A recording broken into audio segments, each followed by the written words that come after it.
네, 안녕하십니까. 이현율입니다. 제가 얼마 전에 국내 건설사 중에서 재해자 수, 소송 건수가 가장 많은 기업이 GS건설이다. 이렇게 한번 말씀드린 적이 있습니다.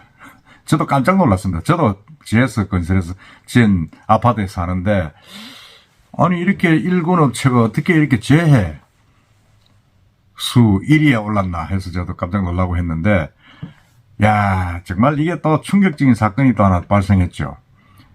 정말로 GS건설이 부실을 할 거라고 저는 믿지를 않았는데, 이 GS건설이 그야말로 제2의 광주 화정동 아파트 사태를 지금 저질렀습니다.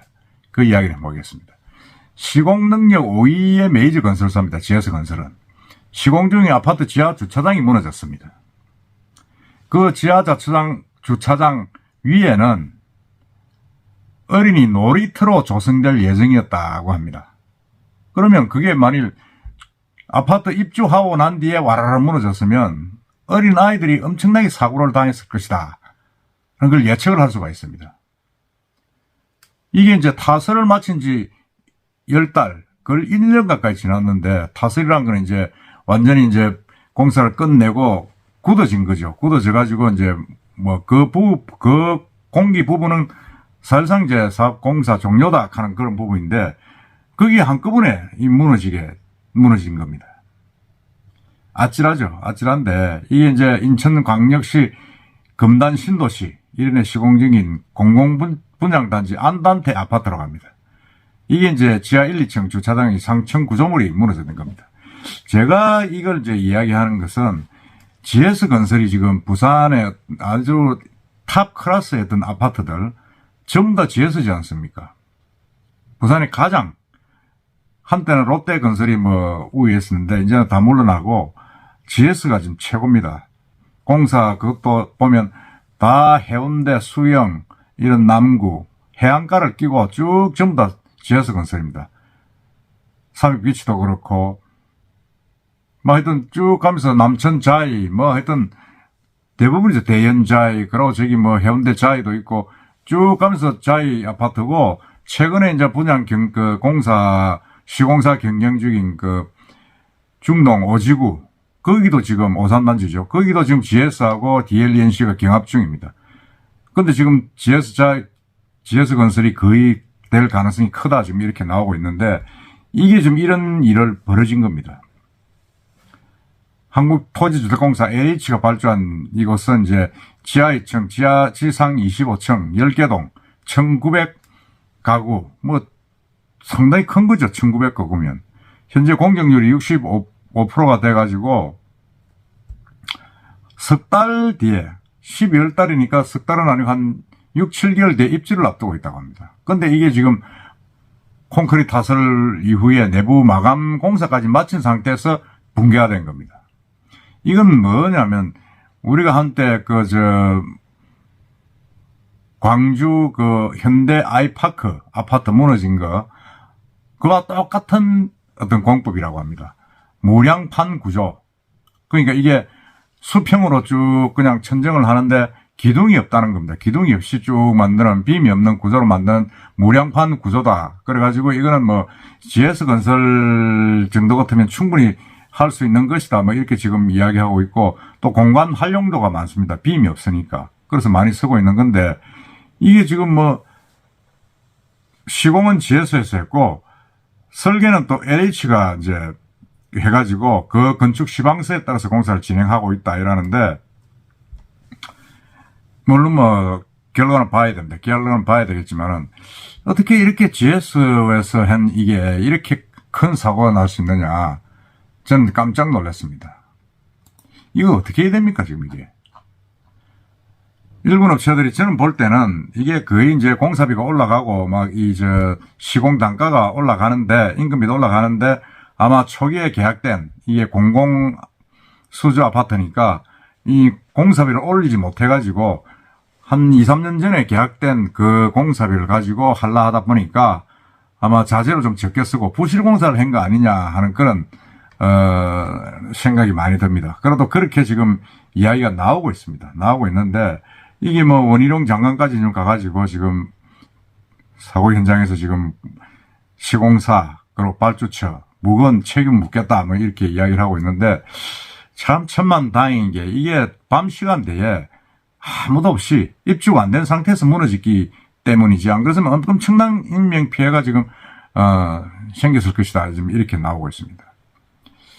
그러니까 건설사가 소비자에게 그 완성품, 아파트 분양만 시켜주고 나면, 뭐, 내몰라라는 게 지금 현실 아닙니까?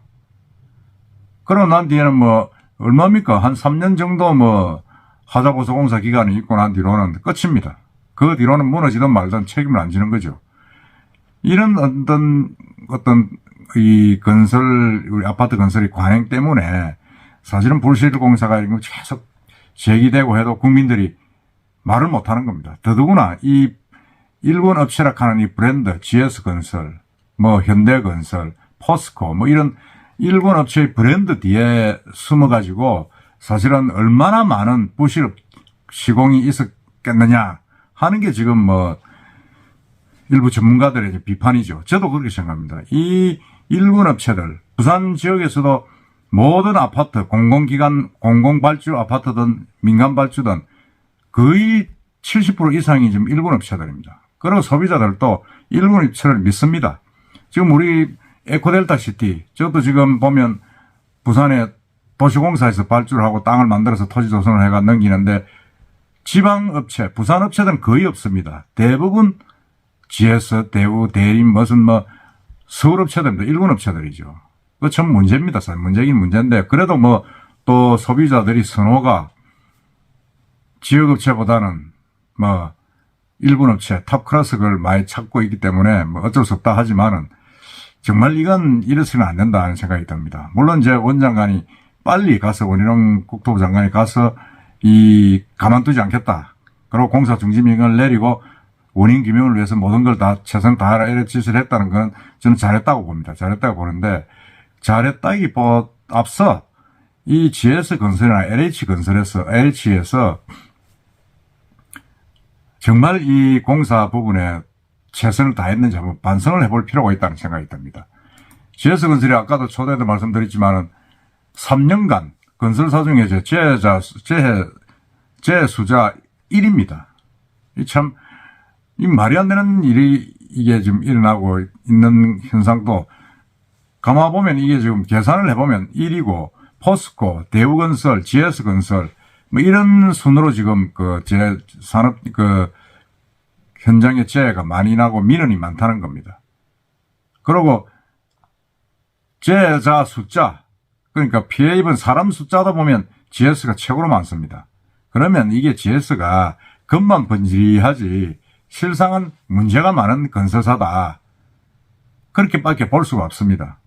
물론 이 원인을 이번 이 검단 신도시 공사 부실 문제는 결과적으로 나와봐야 되겠지만은 GS건설의 어떤 그런 부분들이 저는 뭐 섣불리 단정하기는 힘들겠지만은 많은 책임이 GS에서 문제가 있지 않았느냐 하는 생각이 듭니다. 정말 이 건설사들 정신 차려야 됩니다. 일군 브랜드다 해가지고 그 뒤에 숨어있는 그런 이 불편한 진실들 이게 이번엔 차제에 한번 제대로 밝혀져야 된다. 그야말로 현대 아이파크가 하던 광주 화정동 아파트 결국 허물었지 않습니까? 마찬가지로 이 아파트도 허물고 재시공했다는 주민들의 어떤 반발, 목소리가 지금 높아지고 있다는 사실을 알아야 됩니다. 아파트 부실공사는 살인하고 연결이 됩니다. 이거는 정말 엄단하고 최고 책임자는 뭐라 그럽니까? 중대재해법 처벌뿐만 아니고 미수의한 살인죄도 적용해야 된다고 저는 봅니다. 하여튼 이번 GS건설 이 사건을 계기로 해서 아파트 재건축하는 모든 현장에서 안전 불감증 이런 걸 정말 좀 개선을 하고 좀 산재가 줄어드는 그런 계기가 되었으면 합니다. 정말 아쉽습니다. 이사입니다.